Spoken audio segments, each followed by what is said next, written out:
کیا آپ نے کبھی سوچا ہے کہ رزق صرف محنت اور ہنرمندی کا نتیجہ نہیں ہے؟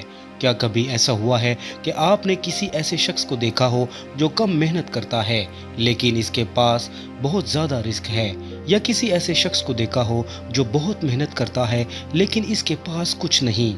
اگر آپ اچھا رزق کما رہے ہیں تو یقین جانیں اس میں آپ کی ذہانت یا صلاحیتوں کا کوئی کمال نہیں، بڑے بڑے عقل کے پہاڑ خاک چھان رہے ہیں۔ اگر آپ کسی بڑی بیماری سے بچے ہوئے ہیں تو اس میں آپ کی خوراک یا حفظان صحت کی اختیار کردہ احتیاطی تدابیر کا کوئی دخل نہیں۔ ایسے بہت سے انسانوں سے قبرستان بھرے پڑے ہیں جو سوائے منرل واٹر کے کوئی پانی نہیں پیتے تھے، مگر پھر اچانک انہیں برین ٹیومر، بلڈ کینسر یا ہیپیٹائٹس سی تشخیص ہوئی اور وہ چند دنوں یا لمحوں میں دنیا سے کوچ کر گئے۔ اگر آپ کی بیوی بچے سرکش نہیں بلکہ آپ کے تابع دار و فرما بردار ہیں، خاندان میں بیٹے بیٹیاں مہذب، باحیا و با کردار سمجھے جاتے ہیں، تو اس کا سب کریڈٹ بھی آپ کی تربیت کو نہیں جاتا، کیونکہ بیٹا تو نبی کا بھی بگڑ سکتا ہے اور بیوی تو پیغمبر کی بھی نافرمان ہو سکتی ہے۔ اگر آپ کی کبھی جیب نہیں کٹی، کبھی موبائل نہیں چھنا، تو اس کا مطلب یہ نہیں کہ آپ بہت چکنے اور ہوشیار ہیں، بلکہ اس سے یہ ثابت ہوا کہ اللہ نے بدقماشوں، جیب کتروں اور رہزنوں کو آپ کے قریب نہیں پھٹکنے دیا تاکہ آپ ان کی ضرر رسانیوں سے بچے رہیں۔ یہ غالباً ہر انسان کی فطرت ہے کہ جب وہ خود دوسروں سے اچھا کما رہا ہو تو یہ سوچنا شروع کر دیتا ہے کہ وہ ضرور دوسروں سے زیادہ محنتی، چالاک ہے اور اپنے کام میں زیادہ ماہر ہے۔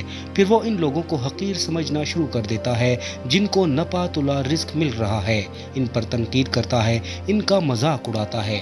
مگر جب یکلخت وقت کا پہیہ الٹا گھومتا ہے تو اس کو پتہ چل جاتا ہے کہ حقیقت اس کے برعکس تھی جو وہ سمجھ بیٹھا تھا۔ اگر کوئی چاہتا ہے کہ اسے رزق کے معاملے میں آزمایا نہ جائے تو 3 کام کرے۔